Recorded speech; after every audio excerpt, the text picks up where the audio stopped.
Mesdames, Messieurs, bonjour. Sortie décisive pour les étalons du Burkina ce soir au stade du 4 août. Sous le coup de 18h, ils seront face aux Palancas Negras d'Angola pour une sortie qui compte pour les éliminatoires à la Coupe d'Afrique des Nations 2019. Les enjeux de la rencontre, le moral de nos représentants, quel coaching pour gagner. Nous développerons toutes ces problématiques avec Lassina Sawadogo du service des sports. Il est le gagnant du Super Galian 2017 et il se nomme Mathias Drabo, caméraman à la télévision nationale du Burkina. Avec lui, le mérite d'autres confrères et partant de toute la presse a été salué à travers une nuit qui leur a été dédiée. Les prix Galian ont également soufflé 20 bougies. Fatou Bensouda, procureur de la Cour pénale internationale, veut une mise aux arrêts du président soudanais face au Conseil de sécurité des Nations Unies. Elle a dénoncé les méfaits de l'impunité sur le développement des pays. Voilà pour la une de ce journal. Une fois de plus, bonjour et merci de nous suivre. C'est ce soir et à 18h que les étalons du Burkina feront leur première sortie comptant pour les éliminatoires à la CAN 2019. Ce sera face aux Palancas Negras d'Angola et à quelques heures de la rencontre, une de nos équipes a sillonné la capitale Ouagadougou pour prendre le pouls et recueillir les attentes des populations. Roger Kam et Bangba David Kafandou. C'est le jour J. Le jour de vérité entre Burkinabés et Angolais. Les étalons peuvent compter sur leur public. À quelques heures de la rencontre, l'Union nationale des supporters des étalons sonne la mobilisation de ses membres. Tous espèrent que le 11 national entamera du bon pied les éliminatoires de la CAN Cameroun 2019. Aujourd'hui, vraiment, on va gagner les victoires. Inch'Allah, on va gagner les victoires. En tout cas, on attend les étalons parce que vous savez que tous les supporters ils sont trop mobilisés eux-mêmes en attendant 18h. Donc c'est ça qu'on a fait les caravelles pour tourner en ville, pour mobiliser les gens. Vraiment, on voulait que les stars, il n'y a pas un seul 16-8 ce soir, Inch'Allah. Ouagadougou vibre déjà au rythme du match étalon versus Palancas Negras. Un seul mot d'ordre pour le 12e homme, remporter le match de la mobilisation. Vous-même, vous voyez, c'est que les gens sortis nombreux comme les mars même a commencé à jouer. Donc le 12e homme est prêt. Étalon Palancas Negras, c'est tout à l'heure sous le coup de 18h au stade du 4 août de Ouagadougou. Et pour parler de cette rencontre, je suis avec Lassina Sawadogo du service des sports. Lassina, bonjour. Bonjour Ruth, Vini Matara. D'accord, alors on va parler du match de ce soir. Nous avons vu les attentes au niveau du public sont grandes et les étalons qui sont médaillés de bronze. Ce soir, est-ce qu'on peut dire qu'après les séances d'entraînement, après tout ce que vous avez entendu qui s'est dit autour de ce match par le staff dirigeant, est-ce que le rapport des forces est en faveur des étalons? Oui, vous l'avez dit tout à l'heure, les étalons sont médaillés de bronze lors de la dernière Coupe d'Afrique des Nations au Gabon. L'Angola n'y était pas, c'est déjà un rapport de force qui penche en faveur des étalons du Burkina Faso. Vous ne l'avez sans doute pas dit aussi, mais en termes de confrontation directe, il y a une victoire de part et d'autre et un match nul. Et la dernière confrontation entre Angolais et Burkinabé, c'était en 2015 au stade du 11 novembre à Luanda. C'était remporté donc par les étalons du Burkina sur un score assez parlant de 3 buts à 0. C'est dit qu'en ce qui concerne déjà la marge de progression, les étalons sont véritablement au-dessus de cette équipe angolaise. C'est vrai qu'ils depuis un bout de temps étant dans une phase de reconstruction. C'est vrai qu'ils ont joué un match amical face au Bafana qui s'est sorti sur le score de 1 but partout. Mais cette équipe angolaise dans ce groupe I, véritablement n'est pas une force qui doit véritablement pouvoir déranger les étalons. Mais écoutez, c'est une équipe en reconstruction. Ce qu'on ne connaît pas trop, parce que c'est ça aussi la grosse interrogation de cette équipe angolaise. Elle est en reconstruction, mais jusqu'à quel niveau elle se trouve aujourd'hui, c'est la grosse interrogation. Il n'y a pas toujours de logique au niveau du football. Oui, il n'y a pas de logique, mais la logique est... Pas mathématique. Hein. Oui, la logique qu'on peut peut-être inscrire dans le match de football, c'est au Burkina, à Ouagadougou. Difficile de bousculer les étalons du Burkina sur les installations ici à Ouagadougou depuis maintenant quelques années. Et ce ne sont pas les Angolais, logiquement, qui doivent pouvoir faire changer la donne cet après-midi sur le coup de 18h. Alors, les étalons devraient donc être à la hauteur des attentes du public. Ils ont obligation d'être à la hauteur lorsqu'on est médaillé de bronze, lorsqu'on a l'image de progression, lorsqu'on recherche un ticket de qualification pour Russie 2018 dans un groupe des éliminatoires de la Coupe du Monde avec le Sénégal et l'Afrique du Sud, il n'y a pas d'autre possibilité que d'accrocher les 3 points dans ces éliminatoires qui doivent nous mener vers Cameroun 2019. Maintenant, l'état d'esprit, c'est vrai que nous sommes en fin de saison, les organismes sont beaucoup éprouvés, on pense déjà aux vacances. Paulo Duarte l'a déjà dit, il a tiré la sonnette d'alarme à ce niveau-là pour mettre les garçons dans de bonnes dispositions, pour faire en sorte qu'ils ne pensent pas du tout aux vacances et qu'il faut d'abord pouvoir composter les 3 points de la victoire face à l'Angola avant de songer à aller se reposer. Alors, la SINA, l'UNSE le disait tout à l'heure, nous espérons que ce soir le stade sera plein à craquer, d'autant plus qu'il n'y a plus de tickets en vente, selon ce que j'ai entendu. Oui, il n'y a plus de tickets en vente, selon ce que vous avez entendu, même si on a appris via un communiqué qu'il y aurait eu un réseau de tickets contrefaits qui se vendraient et que les autorités compétentes auraient mis la main sur ce réseau-là. On s'est régi d'ailleurs de cela, on l'avait déjà dénoncé en son temps. On espère que ceux qui ont acheté ces tickets frauduleux-là, je ne sais pas quel est le sort qui leur sera réservé ce soir au stade, mais on espère que le stade sera plein. Et puis, il n'y a pas de raison que le stade ne soit pas plein. Lorsqu'on a vibré pendant 3 semaines, grâce aux étalons lors de la Coupe d'Afrique des Nations passée, lorsque chaque foyer a pu crier, chanter, grâce aux étalons, il n'y a pas de raison. On a la chance de les voir jouer à domicile. On a la chance de les voir jouer à domicile. Lorsque des garçons peuvent quitter Abidjan, faire 1000 km pour venir supporter les étalons, lorsqu'on peut quitter Lomé pour venir soutenir les étalons, il n'y a pas de raison qu'on soit à Dassasko, à Gunguin, à Tampu, à Pissi, et qu'on ne puisse pas prendre son engin, mettre de l'essence et puis avoir 1000 francs ou 5000 francs pour venir voir les étalons jouer au stade du 4 août. D'accord. Alors, vous avez une idée du 11 de départ? Oui, il y a un élément très important en ce qui concerne le 11 de départ. Il y a un coup dur qu'on a subi au niveau des étalons. C'est une blessure survenue il y a de cela 72 heures de Issoufou Dayo. Vous savez que Issoufou Dayo constituait la paire des défenseurs au niveau de la défense centrale avec Bakary Koné. Bakary Koné, vous le savez, il est absent pour blessure. Issoufou Dayo a eu un choc, une blessure ligamentaire. C'est quand même un coup dur et on nous a fait savoir qu'on va approfondir les examens pour voir, mais c'est ligamentaire. Vous savez ce que ça veut dire? C'est peut-être entre 3 ou 6 mois de disponibilité pour Issoufou Dayo. On croit le doigt pour que ça ne soit pas le cas. On pense que le ménisque serait touché, à l'exception de Issoufou Dayo qui est absent. Il faut maintenant penser on aura Hervé Kofi Kwaku dans les buts, c'est presque sûr. La défense centrale, à l'absence de Dayo et puis de Bakary Koné, Paulo Duarte pourrait opter pour une défense centrale avec Steve Yago et Issoufou Paro. Et puis sur le côté, Patrick Malo et Yacouba Koulibaly. Dans l'entrejeu, Charles Kabore qui revient va obligatoirement tenir sa place. À ses côtés, Razak Traoré, Blanty Touré ou Alain Sibiri Traoré, ce seront les options de Paulo Duarte. S'il veut commencer à attaquer très fort, il va opter pour Alain Sibiri Traoré. S'il veut véritablement pouvoir contenir d'abord les Angolais, il va opter donc pour Blanty Touré. Puis devant, on a un trio d'attaque qui crache le feu aujourd'hui. On peut se réjouir de cela. C'est Aristide Bansé qui est très en forme actuellement du côté de la SEC d'Abidjan. C'est bien sûr le dernier finaliste de la Ligue Europa, c'est Bertrand Isidore Traoré de l'Ajax d'Amsterdam. Et puis c'est le garçon qui fait de tout bois du côté du FC Nantes, c'est Pogis Nankoulman. Voici donc un trident d'attaquants qui doit pouvoir nous permettre de percer la muraille angolaise ce soir sur le coup de 18h au stade du 4. Voilà, là, sinon nous allons voir tout cela tout à l'heure sur le terrain. On verra tout cela, tout le terrain. Et puis à partir de 17h30, il y aura un plateau d'animation ici au plateau avec Moussa Ouedraogo, l'entraîneur de l'USFA, pardon. Et puis Pascal Ouedraogo, que vous connaissez bien, qui a l'habitude de nos plateaux ici sur la RTB. Merci Lassina, c'était un plaisir de vous retrouver. Ça fait plaisir. À tout à l'heure donc. Alors on parle des hommes de presse qui ont abandonné micro, stylo et caméra à l'instant d'une soirée qui leur est dédiée. Les hommes de médias se sont retrouvés hier à la salle de banquet de Ouaga 2000 pour la 20e édition des prix Gallian. Au cours de cette soirée, une vingtaine de prix spéciaux et une dizaine dans le palmarès ont été décernés. Le super Gallian instauré cette année est revenu à Mathias Drabo de la télévision nationale du Burkina. Le compte rendu de Isiaka Ouedraogo et Oumou Sissi. Le super Gallian à la radiodiffusion télévision du Burkina. Mathias Drabo, caméraman, est l'heureux gagnant de ce prestigieux prix.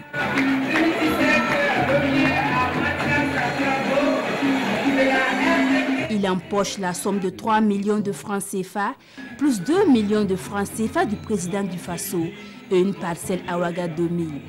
Pour lui, c'est le couronnement d'un travail bien fait. Franchement, je suis heureux. Je remercie l'équipe technique.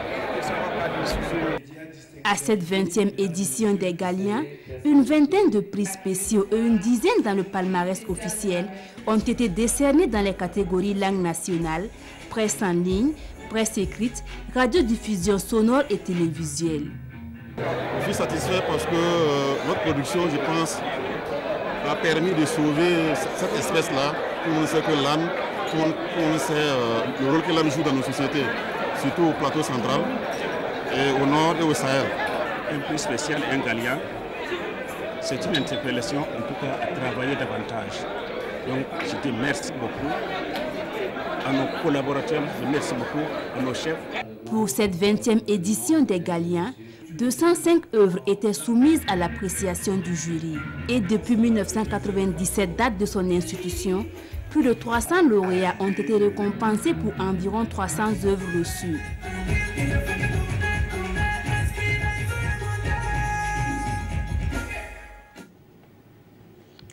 Félicitations donc aux lauréats. La relève dans la presse veut inventer les médias de demain.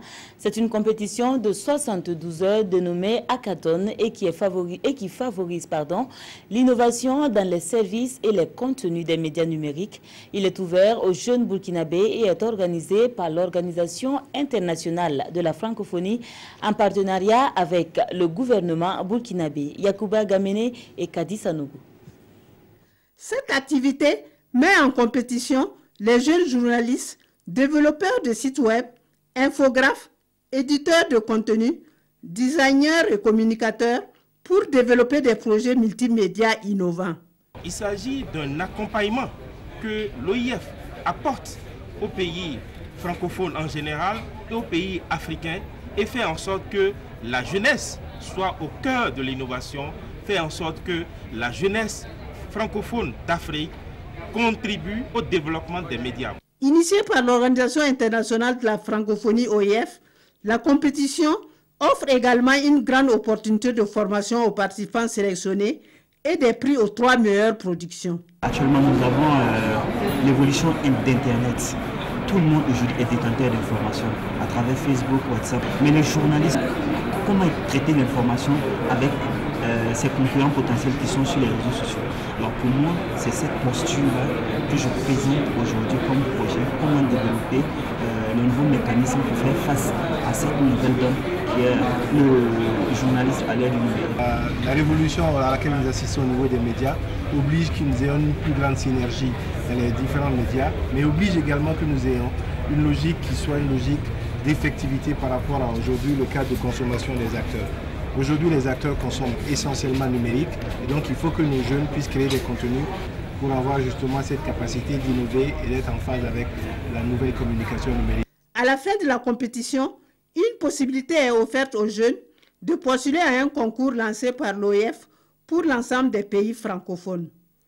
Hackathon est à sa 3e édition après son passage au Cameroun en 2015 et au Bénin en 2016. Les élections municipales et partielles ainsi que complémentaires, on en reparle avec la proclamation des résultats définitifs. Conformément à la Constitution, le Conseil d'État a procédé ce samedi à la dite proclamation, quoique des incidents aient été constatés. Le 28 mai dernier, le Conseil précise qu'ils ont été sans incidence sur la régularité des élections. Jean Zongo et Mounira Keri. Une audience solennelle du Conseil d'État qui proclame les résultats définitifs des élections municipales partielles et complémentaires du 28 mai dernier. Dans sa mission de contrôle de la transparence et de la régularité des élections, le Conseil note des irrégularités mineures qui n'entachent en rien la régularité des élections. Aussi, quelques bulletins initialement déclarés nuls ont été validés par le Conseil. Là où les gens ne se sont pas entendus sur le procès de bulletins nuls dans les différentes provinces, tout est ramené ici, on a vérifié, puisqu'il y a souvent dans le noir le soir, les gens ne voient pas les empreintes. Mais quand ça vient ici, nous on les voit. Donc on attribue les bulletins, on valide les bulletins au profit du parti qui a eu le vote réellement. Le Conseil note aussi une amélioration dans l'organisation de ces élections, mais formule tout de même des recommandations. Le code n'exigeait pas que le candidat présente sa carte d'électeur. Donc maintenant, on recommande que ça soit inscrit dans le nouveau code-là, que chaque candidat ait sa carte d'électeur.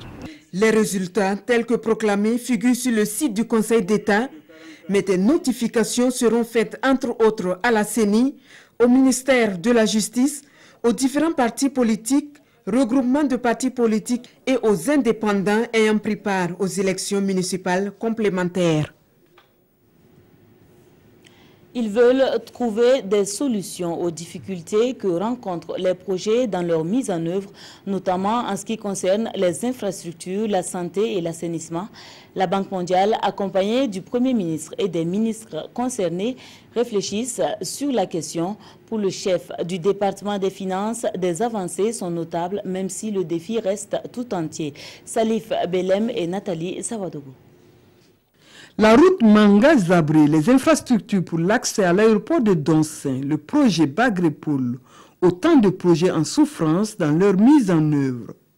La Banque mondiale et le chef du gouvernement, entourés des ministères de tutelle des 10 projets, réfléchissent aux voies et moyens pour donner un coup de pouce pour accélérer leur réalisation. Dans la mise en œuvre des projets et programmes, l'un des éléments les plus importants, c'est la commande publique, donc la passation des marchés.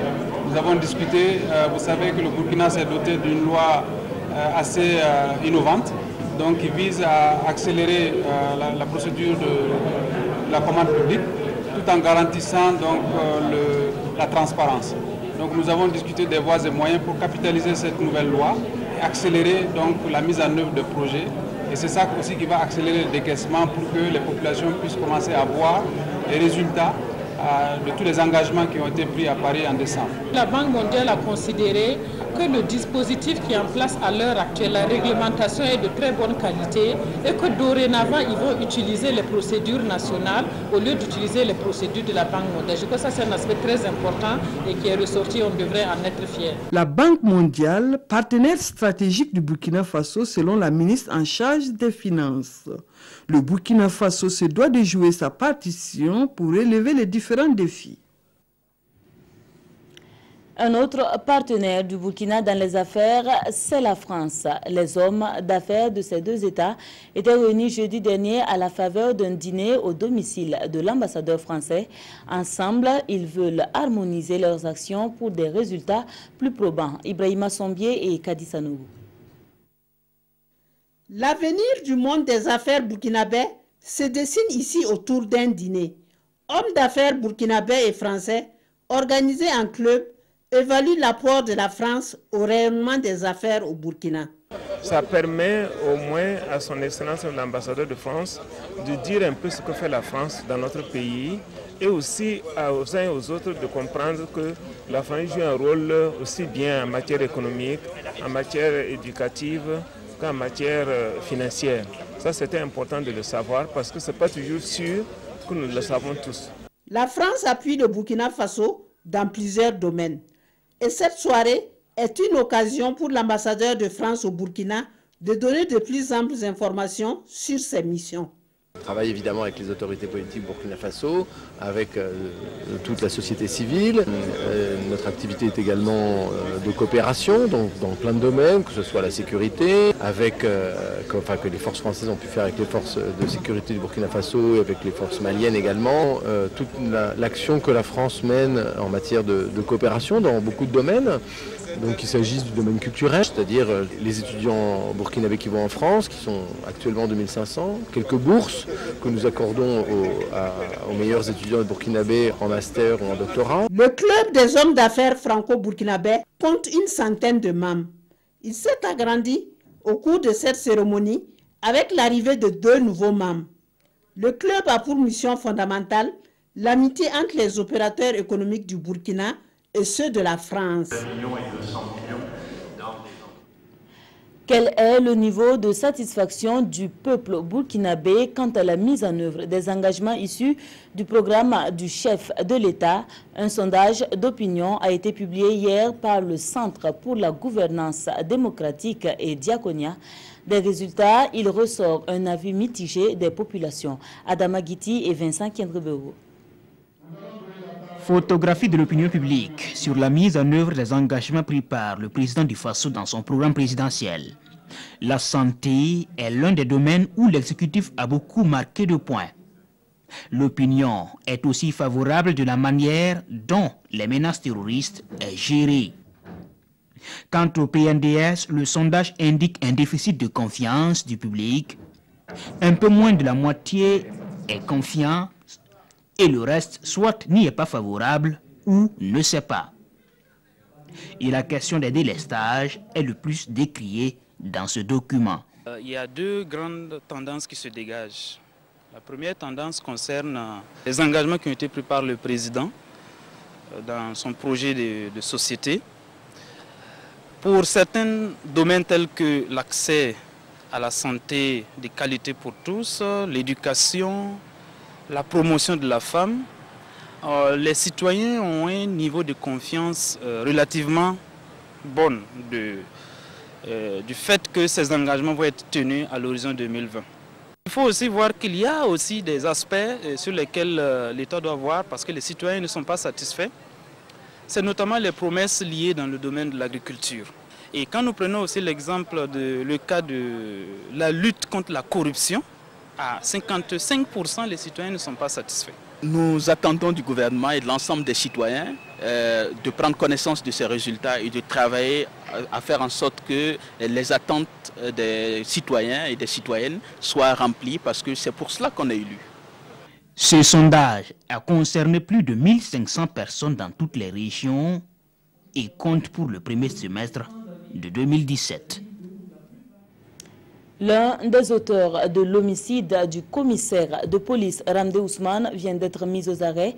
Il fait partie d'un gang qui s'est spécialisé dans le vol à main armée de vélomoteurs coûteux. Un deuxième suspect, qui serait le chef de gang, a été mortellement atteint par balle au cours d'une course-poursuite visant à l'interpeller. Ces informations ont été données par la brigade de recherche du commissariat central de Ouagadougou et de l'arrondissement de Bascui au cours d'un point de presse. Issa Kafando et Ismaël Diloma Sirima. Cet homme serait un des auteurs du meurtre du commissaire de police Ousmane Ramdé, survenu dans la nuit du 12 au 13 mai dernier dans le quartier Katriar. Le complice ou co-auteur de ce crime a été mortellement fauché par une balle lors de sa tentative d'interpellation. Les enquêtes de la police ont permis de révéler que le prévenu et le défunt sont membres d'un gang spécialisé dans le vol à main armée. Ils auraient tué le commissaire de police dans le seul but de lui prendre sa moto. Tous armés de pistolets automatiques, ils procèdent par filature de leurs victimes, généralement tard dans la nuit, et très souvent celles qui ont des motocyclettes de grande valeur. Et à la faveur d'une rue isolée ou d'une ruelle mal éclairée, ils passent à l'acte. Ils tiennent soit en respect à leurs victimes, soit ils l'assomment à l'aide d'armes blanches, ou ils font usage de leurs armes à feu, selon le degré de résistance de leurs victimes. Puis, il la dépouille de tous ses biens de valeur, en plus de la motocyclette. Cette opération de la police a permis de mettre la main sur 9 motocyclettes et 2 armes à feu. Tous ces engins à 2 roues volées sont remis à des receleurs, dont la spécialité est de procéder à la falsification des numéros de série et à l'établissement de fausses cartes grises avant d'être écoulés sur le marché. Des enquêtes seraient en cours pour identifier ces receleurs, tout comme les autres membres du groupe de voleurs dont est issu ce prévenu. Ils auraient à leur actif des dizaines de vols à main armée perpétrés dans la ville de Ouagadougou. Et hors de chez nous, Fatou Bensouda demande une mise aux arrêts du président soudanais. Elle s'est exprimée devant le Conseil de sécurité des Nations Unies. Pour le procureur de la CPI, l'impunité entrave les efforts de développement des pays. La procureure générale de la Cour pénale internationale Fatou Bensouda a réitéré son appel aux États afin qu'ils mettent aux arrêts les suspects présumés de génocide, crimes de guerre et crimes contre l'humanité commis dans la région du Darfour au Soudan, y compris le président du pays, Omar al-Bashir. Fatou Bensouda s'est exprimée jeudi devant le Conseil de sécurité des Nations Unies à New York. Selon elle, l'impunité bloque les efforts visant à mettre fin aux crimes de guerre. Aucun des suspects pour lesquels des mandats d'arrêt ont été délivrés n'a été arrêté et transféré à la Cour pénale internationale. N'oublions pas, ces hommes ont plusieurs accusations à leurs actifs. Pour certains, des crimes les plus graves au monde, comme prévu dans le statut de Rome. Elle a également souligné que le président Omar al-Bashir est toujours en liberté malgré un mandat d'arrêt délivré contre lui en 2009. Des cas allégués, selon elle, de non-respect par les parties au dit traité. Plus récemment, le 29 mars 2017, M. al-Bashir s'est rendu en Jordanie. Malgré le rappel du registre de ses obligations d'arrestation et de remise, la Jordanie a refusé de le faire.